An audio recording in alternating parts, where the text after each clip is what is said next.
మోకాల నొప్పులకు ఎటువంటి సర్జరీ లేకుండా ఎపియాన్ పెయిన్ క్లినిక్ అందిస్తున్న అత్యాధునిక చికిత్స. వేరే సేమ్ కాంప్లెక్స్ కార్బోహైడ్రేట్స్ మిల్లెట్స్ ఉంటాయి. ఎగ్జాంపుల్ మిల్లెట్స్ అనుకోండి, దాంట్లో చాలా ఫైబర్ ఉంటుంది, గ్లూకోజ్ ఆ ఫైబర్ మధ్యలో ఉంటుంది. దాన్ని ఎక్స్ట్రాక్ట్ చేయాలంటే అంత ఈజీ కాదు, బ్యాక్టీరియా కూడా కొంచెం పనిచేయాలి దానికి. అంటే ఒకప్పుడు మనం రాగులు, సజ్జలు, జొన్నలు, ఆరికలు, కొర్రలు, రాగులు కానీ మంచిది, ఈ సొరగము అవన్నీ కూడా అంటే మిల్లెట్స్ ఆర్ వెరీ గుడ్. ఇవి మనం రియలైజింగ్ నా ఎక్కువ మిల్లెట్స్ తింటే మంచిది అది. సో దీస్ కార్బోహైడ్రేట్స్లో మిల్లెట్స్ ఎక్కువ కాన్సన్ట్రేట్ చేసేసి polished, especially polished rice avoid చేయాలి. అంటే మామూలుగా అన్నము కంపారిటివ్గా అన్నం తింటే తొందరగా అరుగుతుంది, ఈజీ డైజెస్టివ్ అనే మనకి ఈజీ డైజెషన్ మనకు మంచిది కాదు.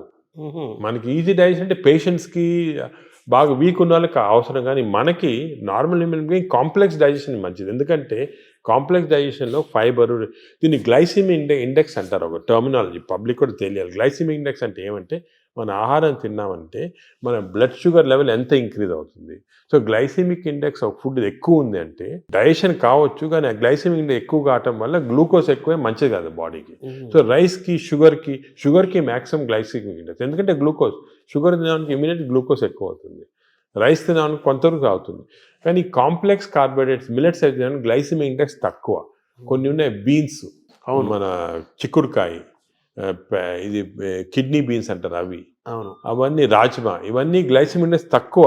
అవి కూడా కార్బోహైడ్రేట్స్, గ్లైసిమిక్ ఇండెక్స్ తక్కువ. అంటే అవి తింటే దాంట్లో ఫైబర్ నుంచి గ్లూకోజ్ బయటికి లాగాల, బ్యాక్టీరియా పనిచేయాలి, అన్ని చేసి స్లోగా గ్లూకోజ్ ఇంక్రీజ్ అవుతుంది. సో దట్ ఈస్ నాట్, అది మంచిది. లో గ్లైసిమిక్ ఇండెక్స్ అంటే మంచిది. సో ఇది కార్బోహైడ్రేట్స్. సో అరుగుదల రైస్ తింటే మంచిది, అరగటం అనేది మంచిది కాదు, తొందరగా అరగకూడదు, డిలేగా. థర్డ్ ఆస్పెక్ట్ ప్రోటీన్లో మనకి యానిమల్ ప్రోటీన్, వెజిటబుల్ ప్రోటీన్ అంటే ఈ స్ప్రౌట్స్, దాల్స్, ఇవన్నీ వెజిటబుల్ ప్రోటీన్. యానిమల్ ప్రోటీన్లో కొన్ని మంచి ఉంది, చెడు ఉంది. Animal protein high quality protein, for example eggs అనుకోండి, మంచిది యానిమల్ ప్రోటీన్. అదేవిధంగా కొంతవరకు ఫిష్ మంచి ప్రోటీన్, అంటే దాంట్లో ఎక్కువ ఫ్యాట్ లేదు. కానీ ఇప్పుడు రెడ్ మీట్ అనుకోండి, దాంట్లో సాచురేటెడ్ ఫ్యాట్ ఎక్కువ, అది మంచిది కాదు. అసలు రెడ్ మీట్ అనేది తినకూడదు అసలు. ఈ రెడ్ మీట్ వల్ల మనకి బాడీ హార్మ్ కాకుండా ఈ బాడీలో క్యాన్సర్స్ రావటము, కోలన్ క్యాన్సర్స్ వెస్టర్న్ కంట్రీలో చాలా ఎక్కువ పాలిప్స్ అది రెడ్ మీట్ వల్ల. So red meat complete avoid చేస్తేనే బెటర్. సో ఇవి కొన్ని జనరల్ ప్రిన్సిపల్స్ మాట. దీంట్లో స్పెసిఫిక్గా మేము ఈచ్ పేషెంట్కి అడ్వైస్ చేస్తుంటాం. ఎందుకంటే ఇవి ఇంపార్టెన్స్ ఎందుకు వచ్చింది వాటికంటే, మన ప్రపంచంలో 5 బ్లూ జోన్స్ అని ఉన్నాయి. బ్లూ జోన్స్ అంటారు దాన్ని, బ్లూ జోన్స్. ఈ 5 బ్లూ జోన్స్లో ఫర్ ఎగ్జాంపుల్ సార్డినియా అని ఇటలీలో ఉంది, అదేవిధంగా లైమలోండా అని చిన్న అంటే ఒక్కనవా అని జపాన్లో ఉంది. ఈ 5 బ్లూ జోన్స్లో ఏమంటే people are living for very long period.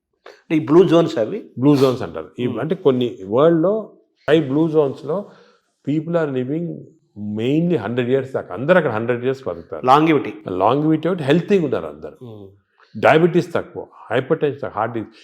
ఎందుకు అని చాలామంది రీసెర్చ్ చేసి చూస్తే మెయిన్గా వాళ్ళ 2 diet habits, second physical activity.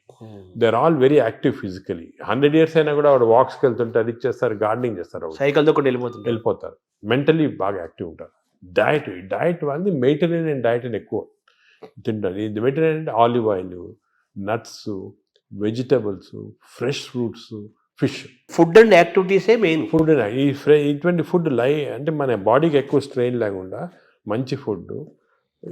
ఇవి మేము యాక్చువల్లీ మా దాంట్లో రీసెర్చ్ చేసి ఇటువంటి ఫుడ్ ఆలివ్ ఆయిల్ మనం తినలేము. దెన్ ఇవి కన్వర్టెడ్ ఇటు ఇండో మెడిటరేనియన్ డయట్. మా వెబ్సైట్లో దొరుకుతుంది, మీకు 400 రెసిపీస్ ఉన్నాయి. అంటే మెడిటరేనియన్ దోశ ఎలా చేయాలా, మెడిటరేనియన్ ఇడ్లీ ఎలా ఉంటుంది, వేరేగా ఉంటుంది మన దాంట్లో. మన ఇడ్లీ అనుకోండి రిఫైన్డ్ కార్బోహైడ్రేట్, అది తింటే గ్లూకోజ్ తక్కువ ఇంక్రీజ్ మంచిదిగా. మెడిటరేనియన్ ఇడ్లీ తింటే అలా కాదు, స్లోగా డైజెస్ట్ అయ్యి బాడీకి మంచిది. సో ఏమంటే అంటే మామూలుగా అందరికి ఉన్న నోషన్ ఏంటంటే తొందరగా అరిగేది మంచి ఫుడ్ అని, తర్వాత మన బాడీ చాలా బాగా పనిచేస్తుంది అని ఫీలింగ్ లో ఉంటారు. తప్పు. అదే ఐ వాంట్ యూనోటి, అసలు అరుగుదల స్లోగా అరిగేది మంచిది. Body has to work for digestion. బాడీలో స్లోగా గ్లూకోజ్ రావాలా. పేషెంట్స్కే మనకి వి వాంట్ క్విక్ డైజెషన్ ఉంటుంది, మన నార్మల్ పీపుల్కి అది మంచిది కాదు. సార్ ఈ ప్రోటీన్ గురించి మీరు చెప్పారు కదా, ఫిష్, ఎగ్స్ ఇవి చెప్పారు. ఇదంతా నాన్ వెజిటేరియన్ వాళ్ళకి ఎక్కడ? వెజిటేరియన్ వాళ్ళకి ప్రోటీన్స్ చాలా, అసలు వెజిటేరియన్ ప్రోటీన్ మంచి ప్రోటీను దాల్, స్ప్రౌట్స్, ఆల్ లెంటిల్స్లో ప్రోటీన్స్ ఉంటాయి. ఈ బీన్స్ ఇటువంటి దాంట్లో కూడా పెసర మంచిది. ఇప్పుడు దోశ బదులు పెసరట్టు తినండి, మంచిది. పెసరట్టు మంచిది చాలా. మీరు ఒక 2 రోజులు దోశలు ఇడ్లీలు ఆపేసి పెసరట్టు తినండి, మంచిది చాలా. పెసరట్టు మన ట్రెడిషనల్గా చూడండి, పెసరట్టు, కోకోనట్ చట్నీ, సాంబారు, అల్లం పచ్చి, ఇవన్నీ మంచి, అసలు హెల్తీ. అలా తిన్నాం అనుకోండి మనకి మంచి హెల్త్కి మంచిది. సో ఈ western breakfast toast butter egg అన్న బదులు ఇవి మంచి మాట. అంటే మామూలుగా ఈ ప్రపంచం పెద్దది, ఒక్కొక్క ప్రాంతంలో ఒక రకమైన శీతోష్ణ స్థితిలో, అంటే శీతోష్ణ పరిస్థితుల్లో ఒక్కో ప్రాంతానికి ఒక్కో రకంగా ఉంటాయి, జీన్స్ ఒక్కో రకంగా ఉంటాయి. దీన్ని స్టడీ చేసి కొన్ని వందల వేల సంవత్సరాల క్రితమే ఆయా ప్రాంతాలకి ఈ ఆహారం మన వాళ్ళు డిసైడ్ చేశారు. 100 ఏళ్ల నుంచి మనం అవే ఫాలో అవుతున్నాము కదా. ఇప్పుడు ఇది మారడం లేదు. నేను అనేది ఏమంటే, మనం ఏ ప్రాంతంలో ఉన్నామంటే ఆ ప్రాంతము భోజనం ఫుడ్స్ అడాప్ట్ చేయడం మంచిది. అవును, మీరు చెప్పాను కదా, ఫర్ ఎగ్జాంపుల్ పెసరట్టు మన దాంట్లో, అలాగా చాలా చిక్కుడుకాయతో చేస్తారు, లాల్తో చేస్తారు, సాంబారు, ఇటువంటివన్నీ హెల్తీ ఫుడ్స్. ఇవి మనము అదే కంటిన్యూ చేయాలి. బట్ ఏమంటే కొత్తగా వెస్టర్నైజ్ ఫుడ్స్, ఇప్పుడు ఇడ్లీ కూడా మనకి వేరే టైప్స్లో చేయొచ్చు. పురాణాలు వేరే, మామూలుగా ప్యూర్ ఇడ్లీ వచ్చింది అనుకోండి, కంప్లీట్ డైజెస్టెడ్, అవన్నీ మోడర్న్. ఇది అది ఆవిరికూడు అనేవాళ్ళు, ఆవిరికూడు అనేవాళ్ళము. అలాగే ఇప్పుడు మనము ఆపం తీసుకోండి, ఆపం కూడా బాగా స్టీమ్డ్, అది మంచి ఇది. అది కేరళ వాళ్ళు ఎక్కువ తింటారు, అది తింటారు మన దగ్గర కూడా. సో ఇటువంటివన్నీ ఒరిజినల్ డైట్స్ అని మనం ఫాలో అయ్యి, ఈ కొత్త అడిషన్స్ వచ్చాయి చూడండి, అవి మంచిది కాదు. మన ఏ రీజన్లో ఉంటే ఆ ఆహారం తింటాం. కేరళ అనుకోండి, ఆ కేరళ వాళ్ళు తిన్న ఆహారం అది మంచిది లోకల్గా. వాళ్ళకి ఎక్కడ గ్రో అయిన ఆహారం తింటే అది చాలా మంచిది. మన ఈ వెస్టర్నైజ్ డైట్స్ వచ్చి చాలా ఇచ్చేస్తుంది. ఈ వెస్టర్నైజ్ డైట్స్ కూడా మన డైట్స్కి అడాప్ట్ చేసుకోవాలి. అవి తింటే కూడా మనం ప్యూర్ వెస్టర్నైజ్డ్ మెడిటరేనియన్ డైట్ మనం తినలేము.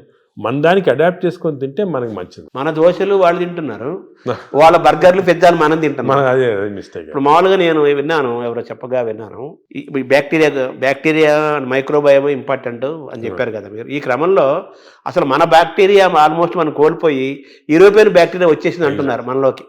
అది కరెక్ట్. అంటే స్లోగా ఈ వెస్టర్నైజేషన్ వల్ల మనకి మంచి బ్యాక్టీరియా ఉంది, అది పోయి బ్యాడ్ బ్యాక్టీరియా వచ్చి ఓవర్టేక్ చేస్తూ ఉంది. సో మనం ఇప్పుడు అగైన్ దీని గురించి కూడా మేము చాలా రీసెర్చ్ చేస్తున్నాము. We are studying bacteria in different people in different places. మన కుంభమేళా జరిగింది, దాంట్లో చాలా బ్యాక్టీరియల్ స్టడీస్ చేసాము. అలాగే వీఆర్ డన్ మంచి రిజల్ట్స్ పబ్లిష్ చేస్తున్నాము. ఇప్పుడు నేను ప్రకారం మన బ్యాక్టీరియా, మన న్యాచురల్ బ్యాక్టీరియా, మన దేశంలో ఉన్న బ్యాక్టీరియా, మన ప్రాంతాల్లో ఉన్న మంచి బ్యాక్టీరియా, అవి ప్రిజర్వ్ చేసుకోవాలి.